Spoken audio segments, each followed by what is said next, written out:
Hi everyone, it's Luann and this is my relationship and date tip video number 54, I think. I guess it doesn't really matter what number.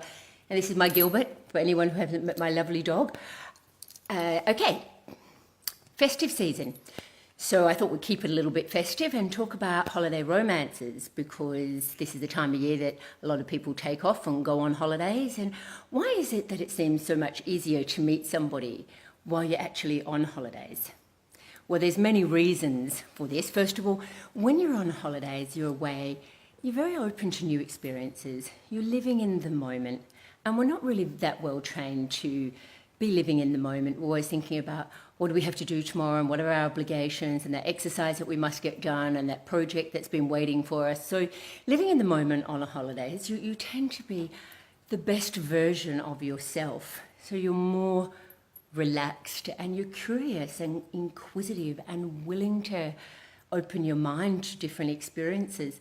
I think that for any person that's single that goes on holidays, the thought of having, a romantic affair with an exotic stranger is a very alluring thought. Not that that's why we go on holidays, but I don't think there's any person that hasn't fantasized about having an exotic love affair with some handsome or beautiful stranger.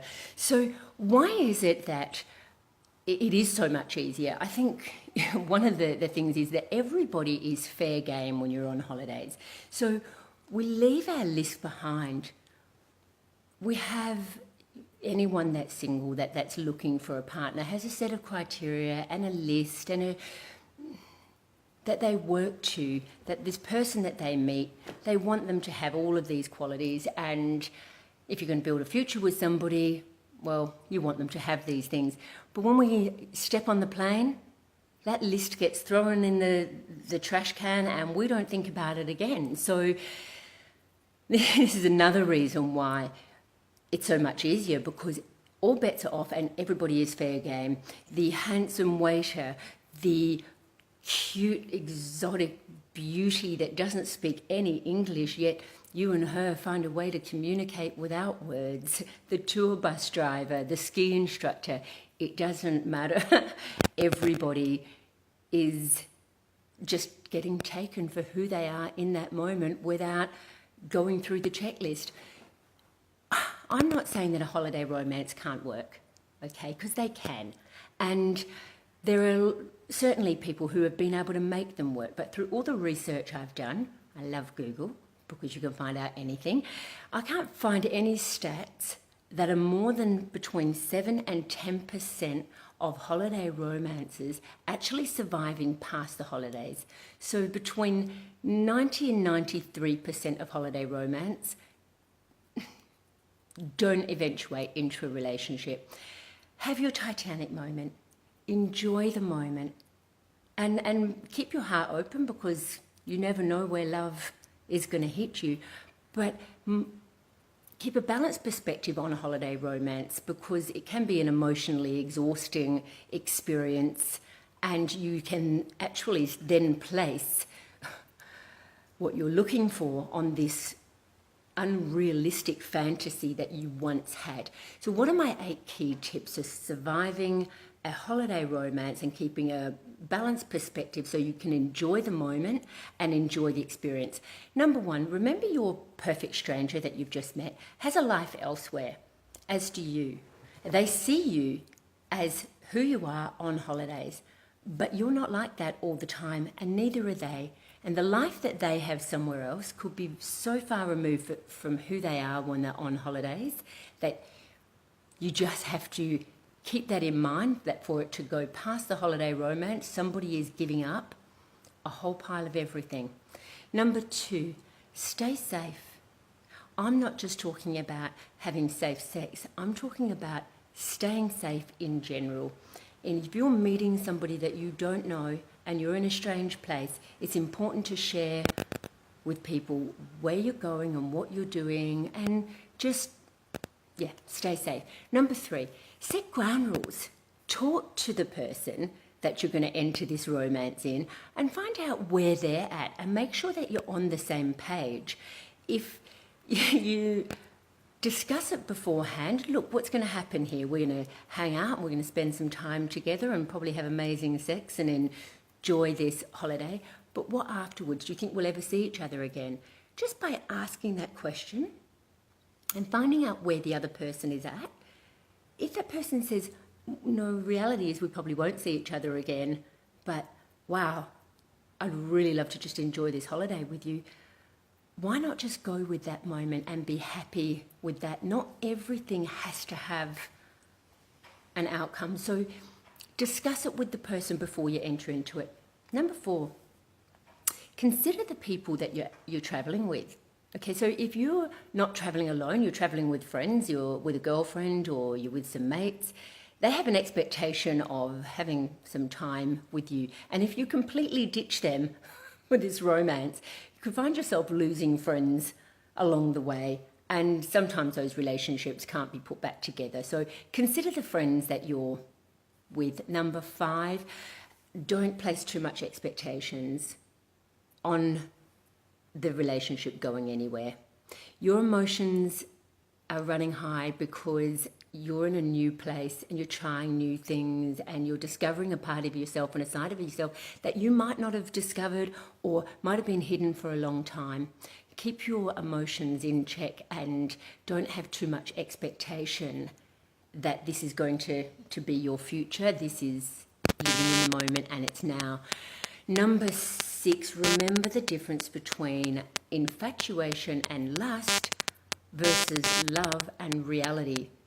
Lust and infatuation are very, very powerful emotions. They're very powerful experiences, but they don't last. And if you put so much of your heart and your emotions into this, it can take years to get over. So just keep in check the difference between lust and love and enjoy the lust, but don't try to make it into love. Number 7, don't waste time when you return home trying to keep this fantasy alive.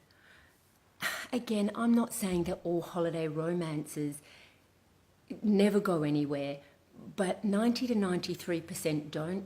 So sure, stay in contact if you're going to stay in contact, but continue to live your life.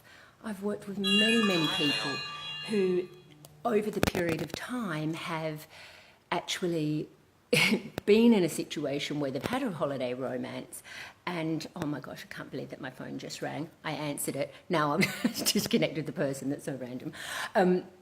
Sorry about that. So putting your life on hold for a perfect stranger that you're going to connect with again in a year's time, things change in a year.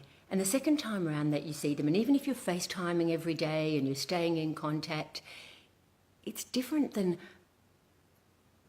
actually being in day-to-day life together. So please just remember to keep living your life when you come back to your hometown and not place so much expectation on all the way out here that this person is going to give up their whole life for you or you're going to give up your whole life for them. Number 8, do not get conned or fooled by a clever local.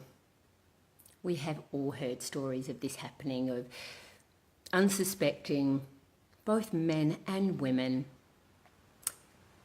falling prey to a clever local. And this is what some of them do for a living. They will make you feel like the king and queen of the world while you're there. And when you come back home, they stay in contact and have all these wonderful plans with you for you to give them a better life. So keep your wits about you, listen to your gut, listen to your intuition, and if something doesn't feel right, it's probably not.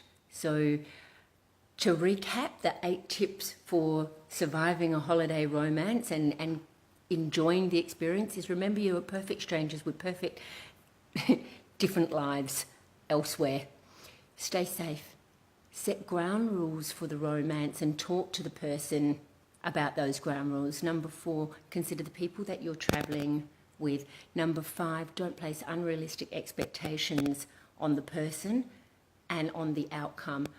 Number 6, remember the difference between lust and love. Number 7, don't waste time when you return home on building on this fantasy. And number 8, keep your wits about you and don't get conned or fooled by, well, they don't even have to be a local, by anyone for that matter.